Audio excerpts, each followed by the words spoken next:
The Small Monsters. From the perspective of Ambassador Lexan. It was supposed to be another routine report, the kind of dry briefing I skimmed through while half distracted by other council matters. But this was something else. My hands trembled as I held the datapad, its glowing screen casting an eerie light on my office's polished walls. Species, human. I almost dismissed it as an administrative error. Such a bland and unimposing name. The kind of name you'd expect for a minor species struggling to make a place for themselves in the galaxy. But as I read further, my eyes widened and my pulse quickened. Homeworld, Earth. Class, deathworld. A deathworld. My breath hitched. It wasn't unheard of for sentient life to arise on hostile planets, but Earth? Earth was an anomaly among anomalies. It wasn't just hostile. It was a crucible. Atmospheric conditions, oxygen-rich, supporting high combustibility. Gravitational force, high by galactic standards, leading to increased physical endurance. Flora and fauna, highly competitive and often predatory. The report detailed the sheer ferocity of this so-called Earth. Creatures with venomous fangs, razor-sharp claws, and toxins that could kill with a touch. Weather systems that would destroy entire settlements in minutes. Yet somehow, these humans had emerged. They weren't just resourceful, they were resolute, adaptable, resilient. My kind admired beauty and refinement in evolution. Humans, on the other hand, seemed forged by chaos itself, tempered into something disturbingly efficient. As I read on, fear crept into my thoughts like a thief in the night.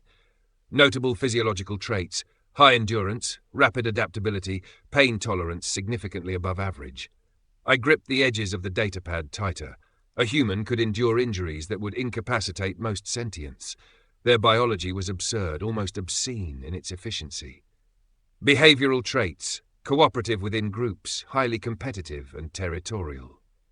A chill ran down my spine. How does a species balance the dichotomy of working together and competing so fiercely? What kind of creatures emerge from a world like that?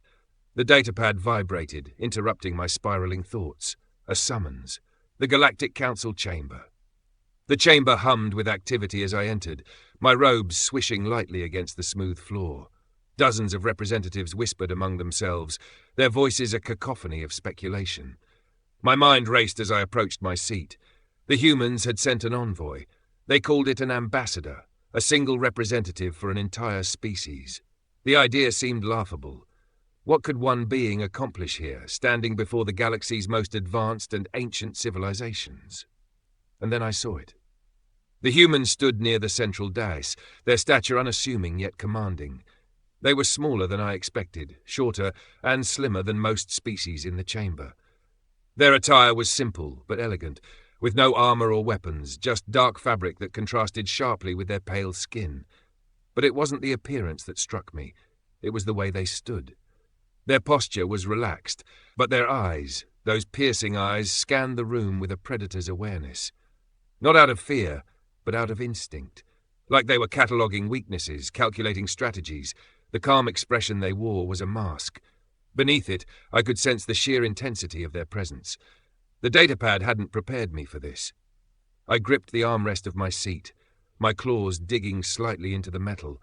How could something so small radiate such power? It was as if the room itself had adjusted to their existence, the air charged with an indefinable tension.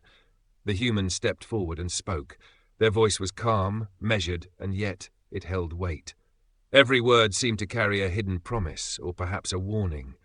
"My people extend their greetings to the Galactic Council," they began. "It is an honor to stand among you and to learn from your collective wisdom." Learn. Yes. That's what they claimed. But I knew better. These weren't beings who simply absorbed knowledge. They transformed it, sharpened it into tools and weapons. If humans had gained access to the Council, it wasn't just to exist, it was to excel. As the human continued, I realized my hands were trembling again. I quickly folded them in my lap, but the feeling of unease persisted.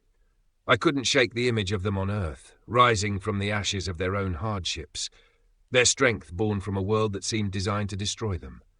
And now they were here. When the human's address ended, applause filled the chamber. I remained silent, my mind racing. The Council had granted them access, likely underestimating them. They didn't see what I saw, small monsters. That's what they were.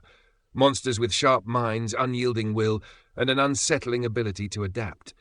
The human glanced my way as they stepped back, their eyes meeting mine for a fleeting moment. It was then I realized something chilling. The humans didn't just endure Earth. They carried Earth within them.